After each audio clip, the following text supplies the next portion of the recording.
I think if you know your audience and feel comfortable in targeting your speech to that audience, I think that builds a lot of confidence. For me, again, my story is one of overcoming cancer and a heart transplant, and now doing Ironman, and so what I try to do is relate those things to the people I'm speaking to. I mean, not everybody is going to have a bone marrow transplant, thankfully. Not everybody's going to have a heart transplant, but everybody has challenges in their life.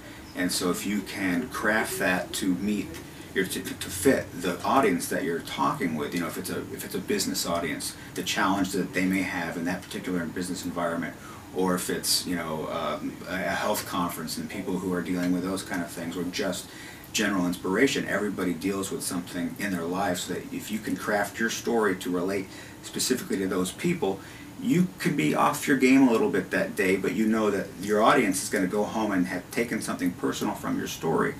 And I feel like that makes you go in really feeling good about your topic and feeling good about the speech and how things are going to go. When you're giving a speech, you need to recognize that you're telling a story and you're asking an audience to go with you on a journey for 45 minutes to an hour. And you can't just be up there lecturing, whatever it is that your topic is. Even if it's, obviously mine is a very personal story, but if you're an expert in economics, you can't just get up there and give a lecture. I think we can all relate back to when we were in college, and which professors do you remember? The ones who could get up there and lecture and craft a story and really make it come home to the audience. And so I think that to be an effective speaker, you need to be able to do that.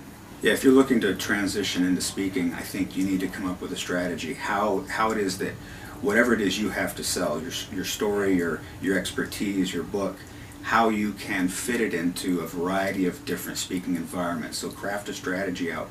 How am I going to sell this to the business community?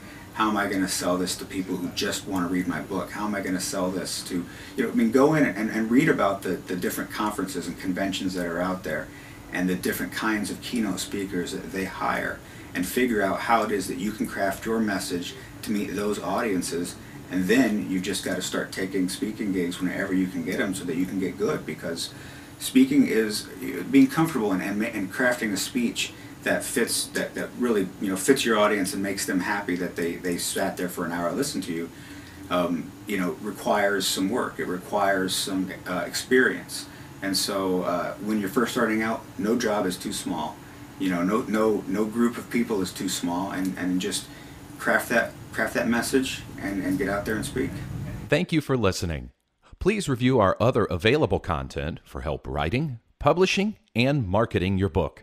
If you have any questions about the Author Learning Center, please contact us by email at authorsupport@authorlearningcenter.com.